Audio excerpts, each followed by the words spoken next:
Anal canal part 2 की anatomy से संबंधित हम आज आपसे चर्चा करना चाहेंगे। इसमें मुख्य points parts of the anal canal, जिसमें 3 पार्ट आपको बताए गए हैं। पहला है अपर पार्ट, दूसरा इंटरमीडिएट और तीसरा है लोअर पार्ट। तो अपर पार्ट की चर्चा हम पिछले एपिसोड में कर चुके हैं। आज हम चर्चा करना चाहेंगे इंटरमीडिएट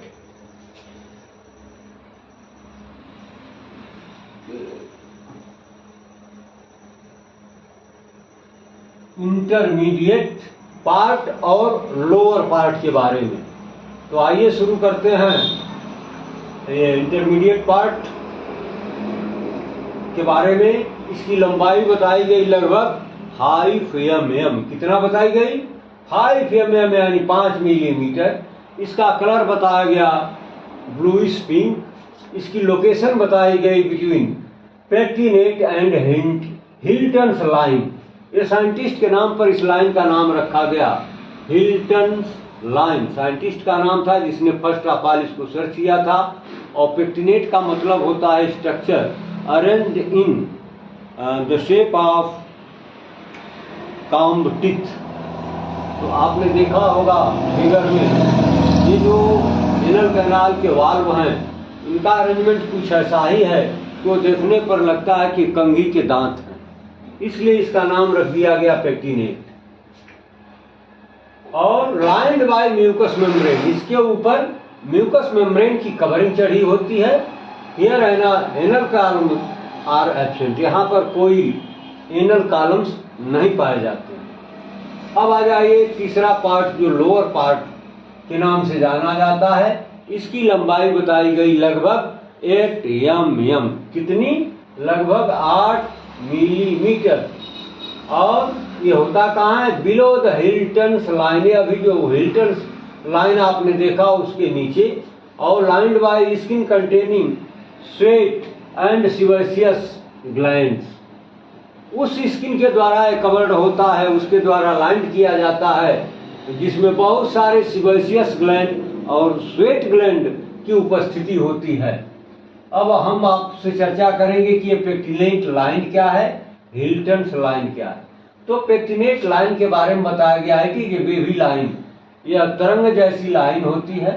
और अटैचमेंट्स ऑफ एनल वाल्व्स, ये एनल कैनाल के जो वाल्व्स होते हैं उनसे इसका अटैचमेंट होता है। Opposite the middle of sphincter ani internus. जो ये मिडिल इंस्पेक्टर होता है, जिसको हम नाम देते हैं स्फिंक्टर एनाई इंटरनस, यानी एनल कैनाल के इनर साइड में। एनाई से मतलब related to anal canal, anus. तो इसमें 2 तरह के होते हैं। जो बाहर होते हैं वो एक्सटर्नस कहे जाते हैं, जो इनर साइड में होते हैं उनको हम इंटरनस बोलते हैं। तो उसके अपोजिट और ये वेवी लाइन पाई जाती है, जो एनल वाल्व्स को से अटैच होती है। अब आ जाइए दूसरी लाइन जिसकी चर्चा ऊपर हुई थी, हिल्टन्स लाइन। ये कैसा होती है? White in colour, junctional line in anal canal between bluish pink area above and black area of skin below. ये दोनों के जंक्शनिंग पॉइंट पर होती है। कहाँ, किसके जंक्शन पर? तो ब्लूइश पिंक एरिया एबव और black area of skin below. ये दोनों एरिया जहां मीटिंग करती हैं, जंक्शनिंग पॉइंट बनाती हैं, वहीं पर है ये जंक्शनल लाइन के रूप में ये हिल्टन्स लाइन पाई जाती है। इसको फर्स्ट ऑफ ऑल हिल्टन्स नाम के साइंटिस्ट ने सर्च किया था, इसलिए इसका नाम रख दिया गया हिल्टन्स लाइन। अब स्फिंक्टर्स ऑफ एनल कैनाल, तो एनल कैनाल में कई स्फिंक्टर पाए जाते हैं, जिनकी चर्चा हम क्रमशः करेंगे। पहला इसमें दे रहा है sphincter ani internus.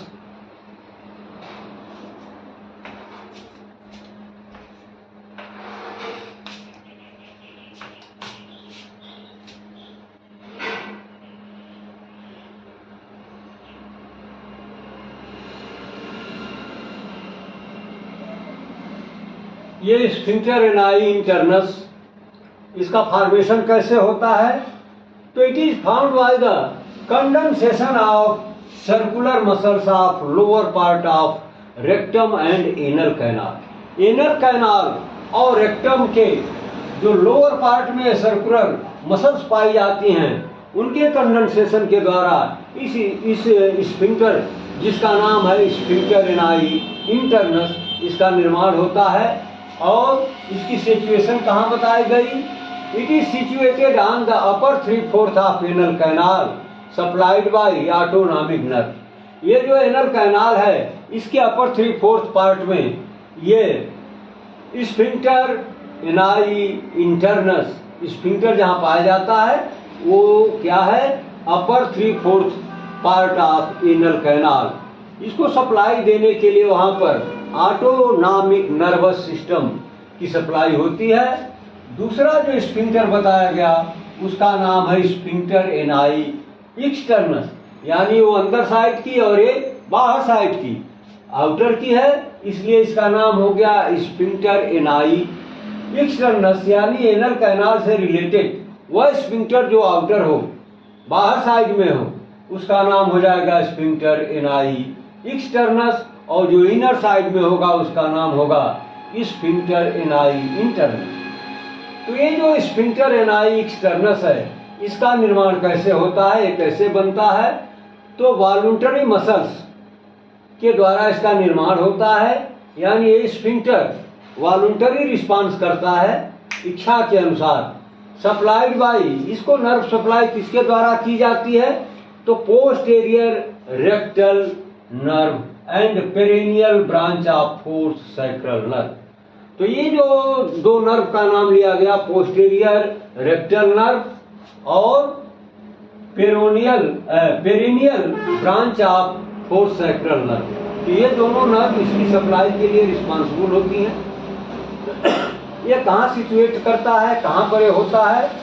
Situated in whole anal canal, या पूरी एनल कैनाल की लंबाई में पाया जाता है। Made up of 3 parts as subcutaneous part, superficial part and deep part. जो काफी डीप सीटेड है वो डीप पार्ट, जो सुपरफिशियली है वो सुपरफिशियल पार्ट, और सबक्यूटेनियस पार्ट। सबक्यूटेनियस का मतलब स्किन के जस्ट नीचे जो है, जस्ट बीनीथ द स्किन। तो इसमें 3 पार्ट होता है और ये in the whole anal canal में इसकी उपस्थिति होती है। इसको अब आगे आप जाने एनोरेक्टल रिंग, यह भी एक स्ट्रक्चर पाया जाता है एनल कैनाल में, जिसको नाम देते हैं एनोरेक्टल रिंग, यानी जहां पर एनल कैनाल और रेक्टम का जंक्शनिंग पॉइंट है, वहां पर एक ring like muscular ring like structure form होता है, उसको नाम देते हैं एनोरेक्टल रिंग। ये muscular ring present at the anorectal junction, यह किसी से फॉर्म्ड होता है? तो ये मस्कुलर स्ट्रक्चर है और कहां पर पाया जाता है? On the junction of rectum and anal canal, जहां पर दोनों मिलते हैं वहीं पर यह पाया जाता है एनोरेक्टल रिंग। जैसा इसका नाम वैसा इसका काम।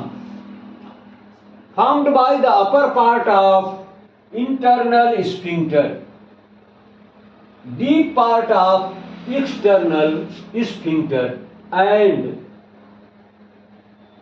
प्यूपोरेक्टाइलिस part of levator ani muscle. तो ये जो एनोरेक्टल रिंग है, ये किसके द्वारा बनता है? तो bye the upper part of internal sphincter, जैसा कि ऊपर इंटरनल स्फिंक्टर की चर्चा आई है। Deep part of external sphincter, और जो एक्सटर्नल स्फिंक्टर है उसके डीप सीटेड पार्ट से, और puborectalis part of levator ani muscle. ये लेवेटर एनाई क्या है? शब्द होता है लिवेट, लिवेट माने रेजअप, लिफ्ट अप। किसको लिफ्ट करने का काम करती है मसल? एनाई मतलब एनस को, एनल कैनाल को। ये मसल जो ऊपर की तरफ रेजअप करती है उसका नाम माना जाता है लेवेटर एनाई। तो इनके द्वारा इस एनोरेक्टल रिंग का निर्माण होता है। अब इस को एनल कैनाल को ब्लड सप्लाई कैसे होती है? तो एरिया एबव पेक्टिनेट लाइन, यानी जो पेक्टिनेट लाइन ऊपर जिसकी चर्चा की गई है उसके ऊपर वाले पार्ट को किस ब्लड वेसल के द्वारा, किस आर्टरी के द्वारा ब्लड की सप्लाई होती है?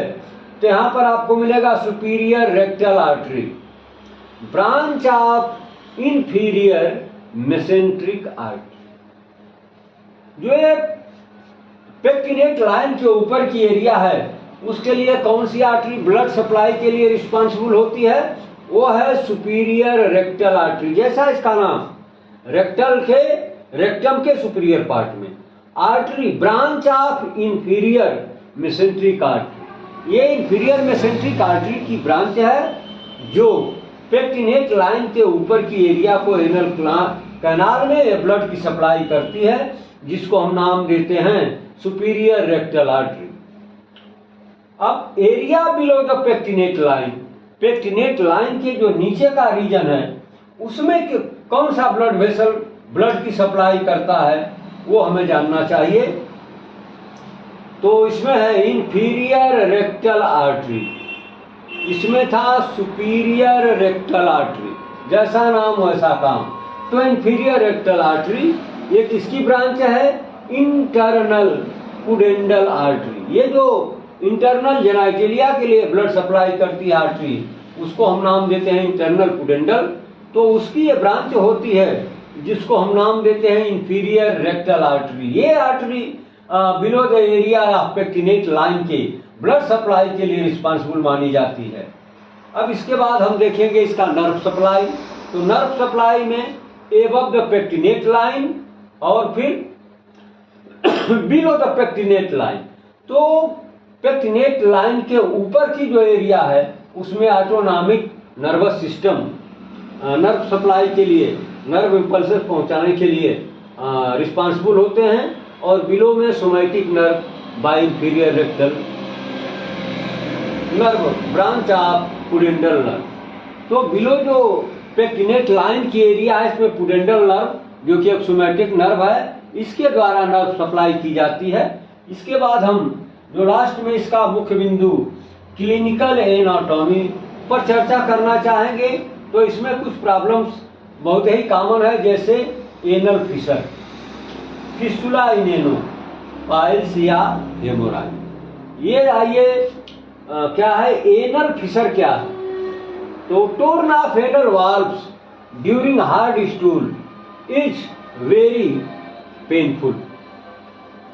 जब हार्ड स्टूल, बहुत सारे लोग हैं जो कॉन्स्टिपेशन से इतना प्रभावित होते हैं कि वो 2-2 दिन, 3-3 दिन, 4-4 दिन टॉयलेट उनको फील नहीं होता है।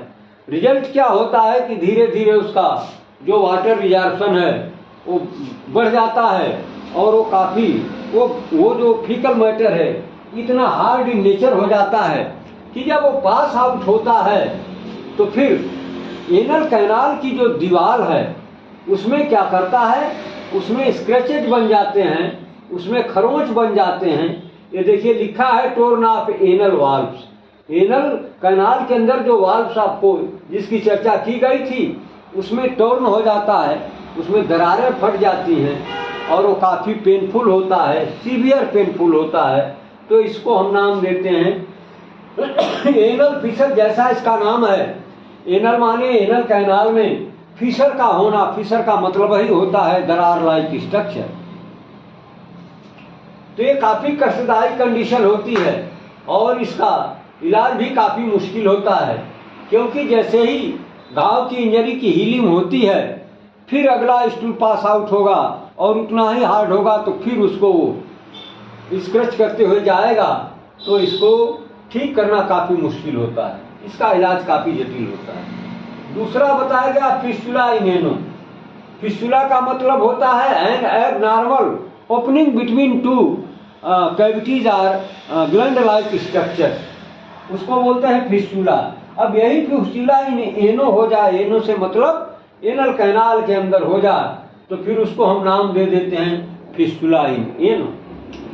Rupture of anal canal, abnormal passage between anal canal and ischiorectal fossa. ये दोनों साइड में जो हिप बोन का इस्कियम पार्ट है वहां पर एक फोसा बनता है जिसको हम नाम देते हैं इस्कियोरेक्टल फोसा। यानी रेक्टम और इस्कियम के बीच में एक फोसा बनता है, उसी को कहते हैं इस्कियोरेक्टल फोसा। तो ये जो एबनॉर्मल ओपनिंग बन जाती है एनल कैनाल के अंदर, तो कैसे पैसेज होता है इसका, कहां से कहां तक के पास होती है, between anal canal and ischiorectal fossa. यानी एनल कैनाल एक एबनॉर्मल पैसेज के द्वारा इस्कियोरेक्टल फोसा से कनेक्ट हो जाती है। इसी को हम नाम देते हैं फिस्टुला इन एनम। अब तीसरा जो इसका मुख्य पॉइंट है जो बहुत ही कॉमन है, पाइल्स या हेमोराइड। आप सुनते होंगे, देखते होंगे कि फला व्यक्ति हेमोराइड यानी पाइल्स से काफी परेशान है, और यह बहुत ही कॉमन तरह की बीमारी है, बहुत सारे लोगों को होती है।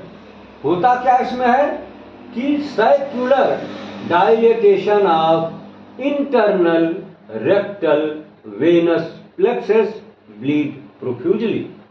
सर्कुलर मतलब सैक लाइक, सैक से संबंधित, सैक के जैसा शेप वाला डायलेशन हो जाता है। कहां पर, ऑफ इंटरनल रेक्टल, रेक्टम के अंदर साइड में कुछ सैक जैसा स्ट्रक्चर बन जाता है।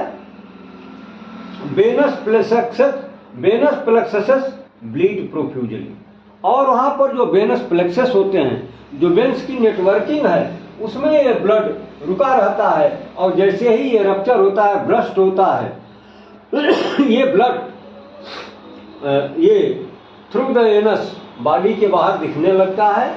और किसी किसी केस में तो यह व्यक्ति के लिए लाइफ थ्रेटनिंग में हो जाता है, क्योंकि इतना ब्लड का लॉस हो जाता है कि वो व्यक्ति धीरे धीरे एनीमिया के तरफ लीड करने लगता है, और due to lack of blood उसकी डेथ भी हो जाती है। बाकी तो यह पेनफुल तो इतना है कि चूंकि टॉयलेट में जाने के बाद उसे पेन की फीलिंग होगी, मारे डर के वो व्यक्ति खाने को अवॉइड करता है, फूड इंटेक करने से डरता है, बचता है। तो ये बीमारी जिसको हम हेमोराइड या पाइल्स बोलते हैं, यह बहुत ही कॉमन तरह की बीमारी है। और इसका मुख्य काज क्या है, कॉन्स्टिपेशन। तो इसी के साथ अब ये एनल कैनाल पार्ट 2 एनाटॉमी वाला पार्ट अब इसका समाप्त हुआ। इसके बाद फिर अगली वीडियो में हम कुछ और नया लेके आएंगे।